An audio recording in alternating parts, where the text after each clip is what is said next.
Hello, everybody. I'm Spencer Mazyck, and this is the Bloomberg Law Podcast.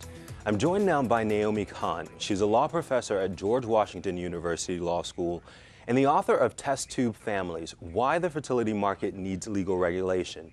Welcome, Professor Cahn. Thank you for joining us today. Thank you. My pleasure to be here. So I want to begin by reading a pretty staggering statistic. According to the Centers for Disease Control and Prevention, 1% of babies born today in the U.S. are conceived through assisted reproductive technology. Now, this is a number that has more than doubled since 1999. So is this a sign that Americans have embraced new ways of creating families? I think this is a sign that Americans have embraced new ways of creating families. Now, the statistic that you read, 1% of all children are born through assisted reproductive technologies, includes children born through in vitro fertilization, and they can be created in a variety of different ways. But I wanted to ask you exactly that, just by way of background for the viewers. What does assisted reproductive technology include, the gambit there? Assisted reproductive technology is defined fairly generally to include in vitro fertilization and any medical procedures that involves use of fertilizing an egg. It does not include, for example, or the CDC does not keep, the Centers for Disease Control does not keep track of the number of children born through donor sperm unless that is done through the process of in vitro fertilization or a related procedure that involves essentially putting egg and sperm together outside of the human body and then putting them back into a woman's body. Well, and I think that perhaps the most famous, or I should say infamous, example of multiple gestations in recent times is Octomom or Nadia Suleiman. But today you mentioned we want to talk about sperm donation. So what's the concern here? Why is there a need for legal regulation of this form of assisted reproduction? Well, we actually have no idea of how many children are born in the United States through sperm donation. That CDC figure that you read doesn't include the number of children born through sperm donation. So no one's keeping track of these children. No one's keeping track of the number of people born to any one sperm donor. And no one's keeping track of any of the testing that's done on sperm donors. Now, there are some federal government requirements for testing. And I want to get to that in a second, but I read a couple of weeks ago a New York Times article about one sperm donor who fathered about 150 children. What are the implications of that? Well, we're still figuring that out, I think. One possibility is what some people have called accidental incest. If one of those children meets another and the two of them decide to have a relationship and get married and have children, then we would have two half-siblings, people who share half of their genetic heritage, having children together. There's also the possibility that given the state of testing of sperm donors, that one person who has 150 offspring could be inadvertently spreading all kinds of diseases, genetic, various medical diseases throughout the population. So we're just figuring out what this all means. There are additional issues as well about what happens if any of those children want to contact their sperm donor. You can imagine a sperm donor saying, oh, 5, okay, maybe I can stay in touch with 5 people, but 150? Oh my gosh. 150 is a large number, but everything that you've mentioned in terms of donor children wanting to contact the donor and also incest, the genetic disease and disorder, they all seem to relate to the offspring or the donor-conceived child. So are you saying that when you use sperm donations to conceive children, the kids are not all right? I'm certainly not saying that. Donor-conceived offspring are fine on many, many, many different levels. Many of them do want to know where they came from. They want to know their genetic and medical heritage. They're not looking for additional parents, but they want more information. But I'm certainly saying they're just fine, they're all right, and we probably know many of them. Okay, so tell me, is there currently any regulation on a federal level? I know you mentioned FDA guidelines of the sperm donating process. There are two different sets of federal regulations that come into play. One are the federal regulations that require clinics to report to the Centers for Disease Control, which the statistic that you read at the beginning of the show comes from the requirement of accurate reporting. So there's an attempt to make sure that fertility clinics that advertise their success rates are in fact advertising the correct success rates. So you can consult these tables actually online and find out the success rates of any fertility clinic that reports. So that's one set of guidelines. More specifically, when it comes to sperm donation, the Food and Drug Administration does have authority over the testing of human cells, including sperm and eggs. So there are various kinds of mandatory tests that sperm has to undergo before it can be used for insemination. Most of the requirements when it comes to testing relate to sexually transmitted diseases. Okay, and so what about on a state level? I understand that Washington State passed a law in July regulating egg and sperm donation. What is the law exactly? Washington enacted a new law that Washington is just now in the process of figuring out how to implement it. What the new law does is says that children born through egg or sperm donation in Washington have a right to know the identity of their egg or sperm donor when they reach a certain age. Now, the egg or sperm donor can opt out of that kind of disclosure by signing a form indicating that the sperm or egg donor does not want his or her identity to be disclosed. But regardless of whether there's consent to disclosure, the donor-conceived offspring do have a right to medical information about their donors. So they may not have access, under the law, they are guaranteed access to medical information. Well, I understand that it's your argument that ART should be regulated on a federal level rather than on a state level. So why do you think so?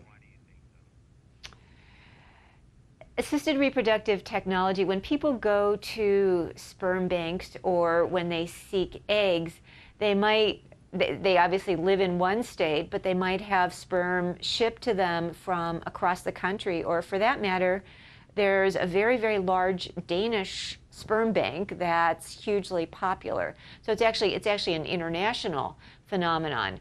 And so making sure that there are federal regulations make sure that all of the standards are uniform.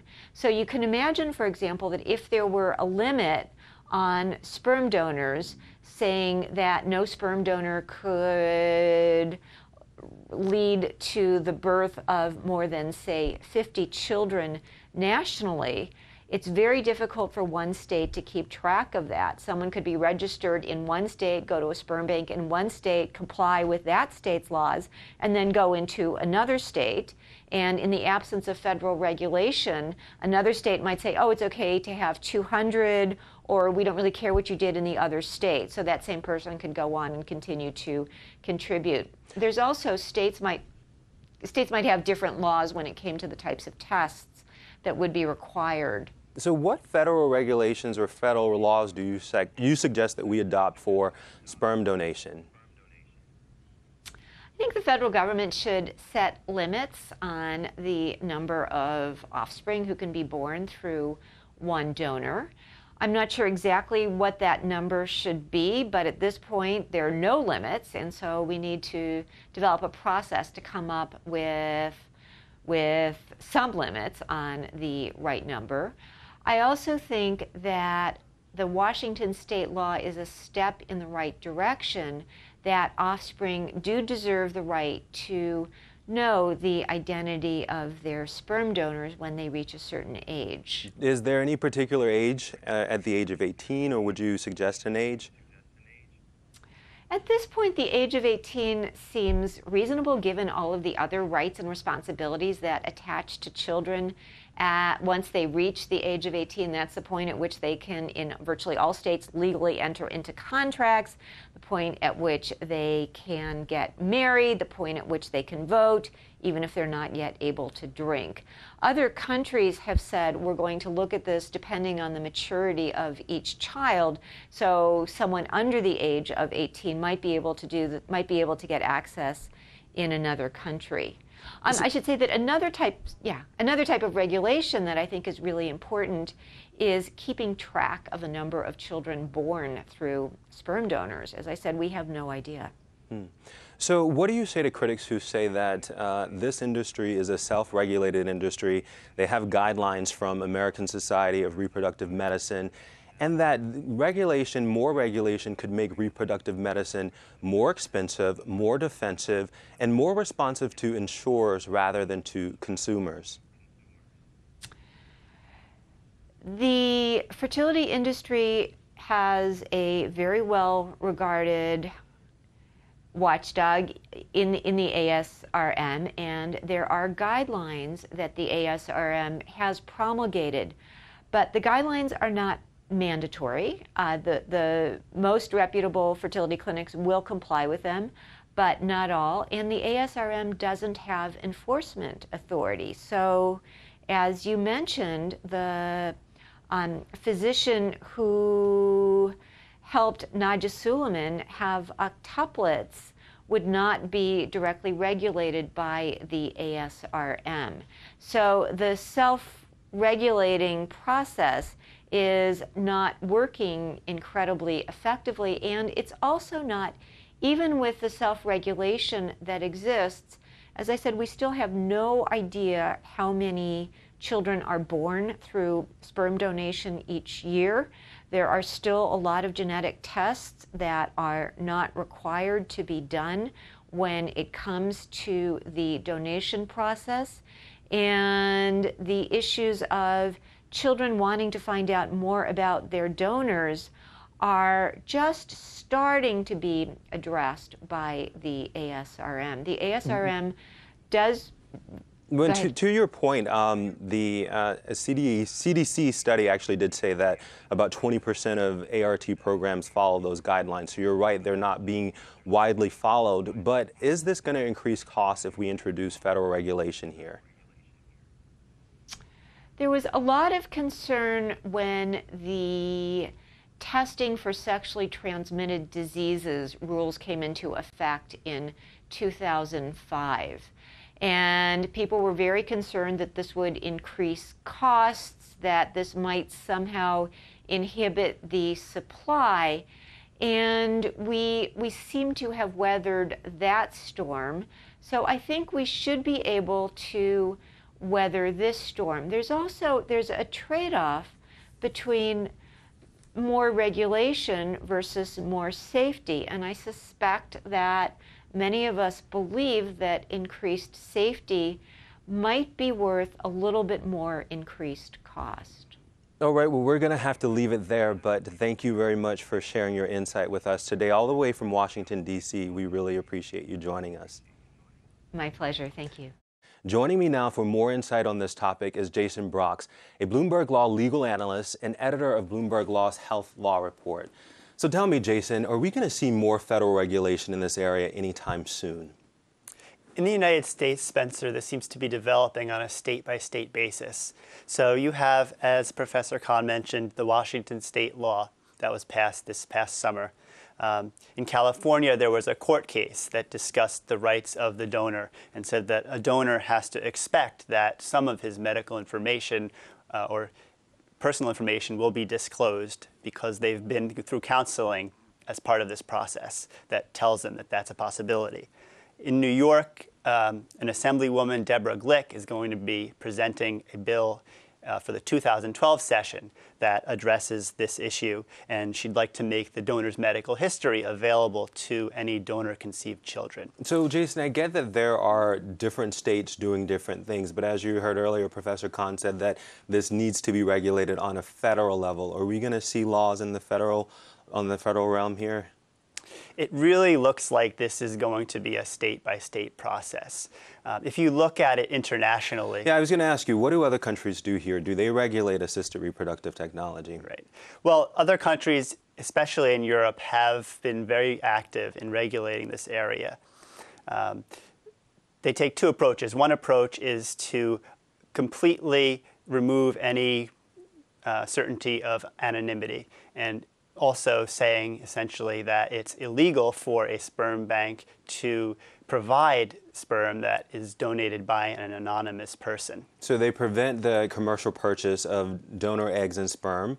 They also prevent, I think like the UK, they also ban any sort of anonymity or anonymous sperm donations. Yes, that's right. So that's one thing that they do. The other thing is they limit the number of births that can result from any one donor. For example, in the United Kingdom, it's limited to 10 births per donor. Okay.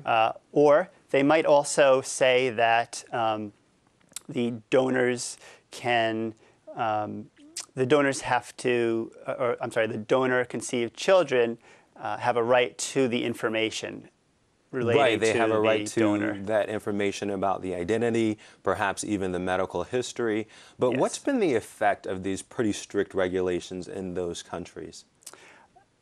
The jury is really out on those things. There are anecdotal stories about a decrease in sperm donations that resulted from these laws, but some people say that these decreases didn't really happen. So as Professor Cahn suggested, the issue of record keeping in this industry is something that should be addressed in order to find out what's really going on. Yeah, and I do know in some of those countries people engage in something called reproductive tourism, where they actually leave their home country where it's been prohibited and they get aid from other countries.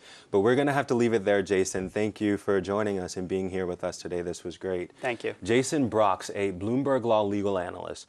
For more information on this or other topics, log on now to BloombergLaw.com. Bye, everybody.